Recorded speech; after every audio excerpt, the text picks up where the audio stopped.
Hi! Now, lockdown plus finding out you're pregnant doesn't have to be a shock or a problem. Instead, let's just talk about it.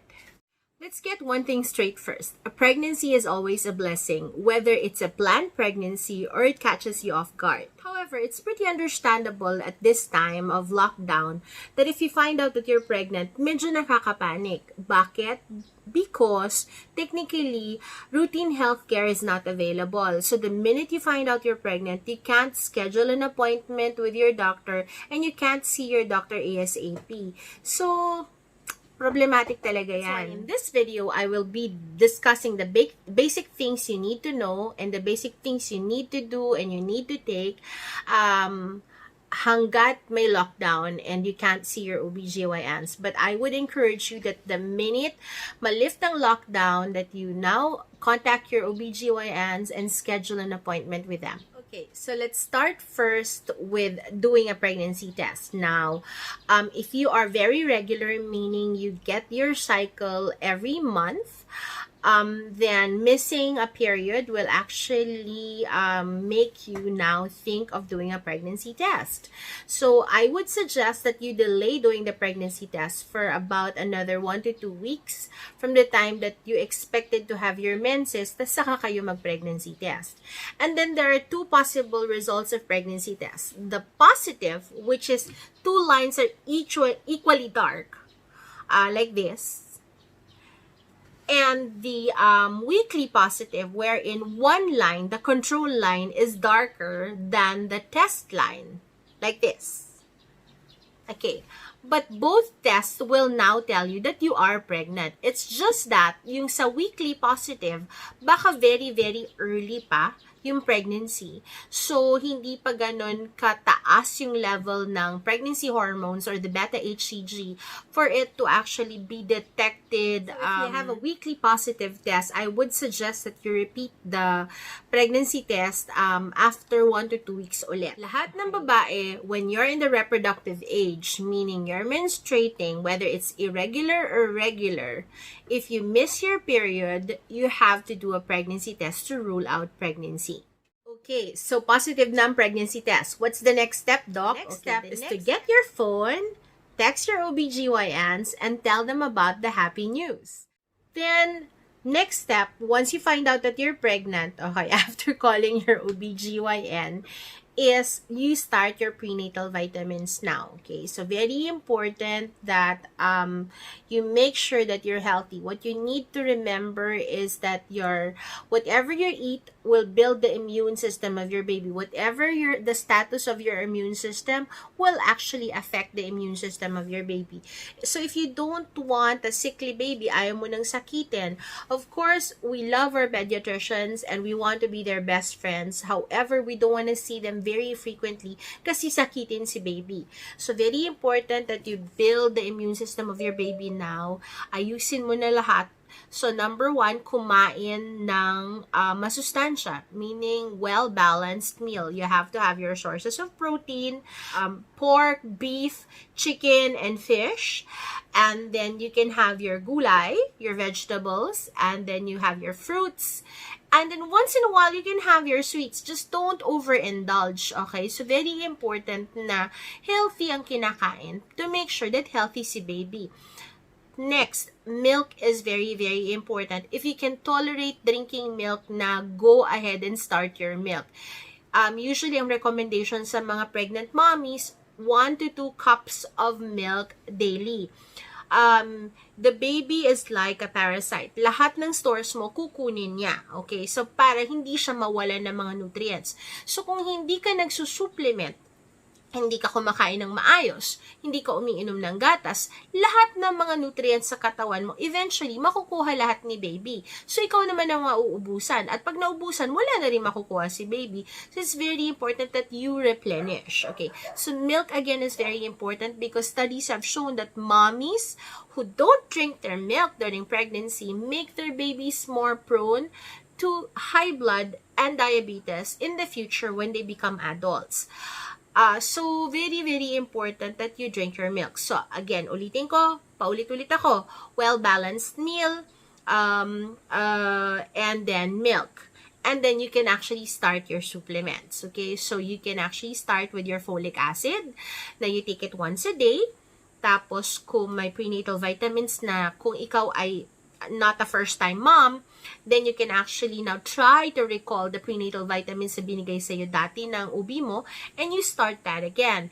I would suggest not to start iron preparations first. Let's move it, or let's push it towards mga mga over 4 months na, para hindi ito maka-trigger ng pagsusuka. So folic acid na lang muna, because this is for the brain development of your baby, and then your prenatal vitamins for first time moms. Okay, folic acid is very, very important. 5 milligrams preparation, 1 capsule a day. And then prenatal vitamins, there will be, my favorites are Obimin Plus, and then Sangobayon Prenatal also is another favorite. And then meron ding Clusivol OB. So but most of my patients, they are on Obimin Plus. Maraming brands actually ng folic acid. Whatever is available now, kasi alam ko lockdown, so limited din lahat ng mga brands na available in the drugstore. So whatever is available, they're all good naman. The preparations are all good. In terms of milk, maraming brands of milk in the market. May Anmam, may Pro Mama, may Enfa Mama, may Prenagen, merong merong iba rin ng mga fresh milk. So it's really up to you now what brand you will be drinking. I suggest you buy a sample of all the brands na pang mommies, pang pregnant moms, and then you try it all. Kung ano yung kasundo mo, yun ang inumin mo. As much as we have preference ng mga brands and stuff, I usually don't push so much. I just tell my patients to try out all the brands, and whatever works best for you, kung anong kasundo, yun ang inumin. Para hindi ka nagsusuka, hindi nagdudual, hindi pangit ang pakiramdam na every time umiinom ka ng gatas, nagagalit ka sa akin kasi sinabi ni Doc Mitch na ito ang inumin kong brand. Okay? So, I want you to be happy. A pregnancy is always a happy time. Dapat. Okay, so let's make it as positive as possible, because that's our goal. Despite the lockdown, despite the stress, we have to make it a very positive experience for you. So right, next, let's talk about things that you may start feeling once you find out that you're pregnant. Okay, a lot of the pregnant women, the first 2 to 3 months are, pretty symptomatic. Ano ibig ko sabihin nito? Maraming mga nararamdaman ng mga buntis, lalo na sa first trimester. Yan na yung hilo, naduduwal, nasusuka, walang gana kumain, very heightened ang pangamoy, may mga certain things na ayaw niyang maamoy, ayaw niyang malasahan, medyo very emotional. So these are the roller coaster changes that the changes in hormone actually, or the fluctuations in hormone bring. So first and foremost, for those partners or husbands and family members of the pregnant woman, please, ang advice ko lang sa inyo, try to be a little more patient. Okay, if you're this patient, yung sinasay ko, be this patient. I'm not saying tolerate all the brattiness. I'm just saying give her a chance to try to cope with the changes of the pregnancy. So, kung medyo nagsusungit, intindihin na lang ng konti. Basta wag naman yung sumusobra na umaabuso na, diba? But anyway, sige. So, ano yung mga basic things na pwede natin gawin? Dual, suka, hilo, o kaya yung ayaw yung panlasa, ayaw yung pangamoy. Ang pinaka-importante is identify what triggers your symptoms. Identify ko anong nakakaduwal, anong nakakasuka. Iwasan mo na yon. Okay, kung pagkain siya, iwasan mo na yung pagkain na yun. Kung amoy siya ng kunyari pabango o kaya sabon or shampoo, di iwasan mo na yon. So, what I'm saying is, help yourself, diba? So, medyo mahirap ngayon kasi hindi nga natin nakikita ang mga doktor natin ngayon. So, it's very important that you try to help yourself and you be the doctor first, okay? Do first aid. So, number 1, identify what triggers whatever you're feeling. So, next, if you cannot if you can identify, avoid. Okay, so now let's talk about the common things that actually pregnant women may experience for the first trimester.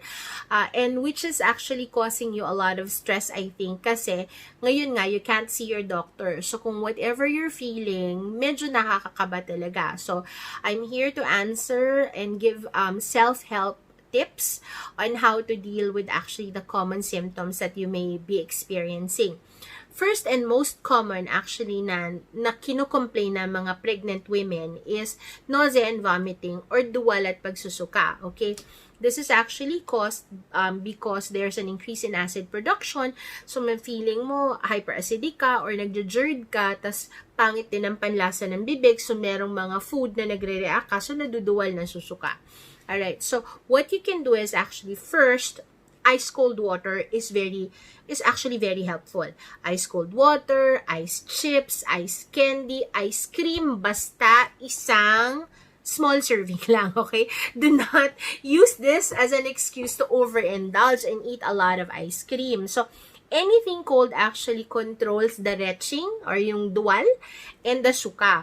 Okay, baka sabihin nyo, Dok, di ba sabi nila pag malamig ang iniinom, lumalaki ang baby. There is no scientific actually study that will actually prove that. So, lalo na ngayon, ang init-init. Ito mo, ang init, ang tirik ng araw sa labas. And yun ang pinakakalaban ng mga buntis, yung init. So, it's very helpful that you give them cold water, and this will actually control the dual and suka also. Okay, next self-help for dual and suka or nausea and vomiting is actually drinking salabat tea. Okay, so that also helps. Third is taking Plasil or your anti-emetics or your anti-suka. So, Plasil is taken 10 milligrams 3 times a day. Okay, pero shortened period of time lang.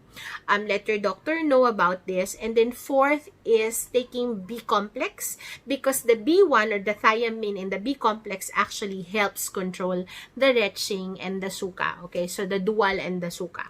Right, okay. Second problem, most common problem of pregnant women is heat exhaustion, especially in this, sabi ko nga, ayan, no, ang tirik-tirik ng araw, ang init-init. So, actually, very important that you keep yourself hydrated. Drink 2 to 3 liters of water a day. This is aside from your milk and other beverages na iniinom nyo. So, lots and lots and lots of water. Pwedeng sumobra dito, pwede pa mag 3.5 to 4. Wag lang susobra ng 5 liters a day ang iniinom. You can also take a bath more frequently now. You can take a bath in the morning and in the middle of the day and siguro early in the evening para lang bumaba ang temperature. Okay, so that's going to be very, very helpful. Third common complaints of pregnant women, Dok, wala kaming gana kumain or pangit ang panlasa. This is something very subjective. So, identify first kung anong ayaw mo kainin. Iwasan na lang muna. Kung anong kasundo mo ng kainin, that's what you eat. Okay? And then kung walang gana, please try to remember this. You're building the immune system of your baby now. Kung ano man ang kainin mo ngayon and kung gaano ka man ka-healthy ngayon will determine how healthy your baby will be. So it's very important that you actually eat. Okay?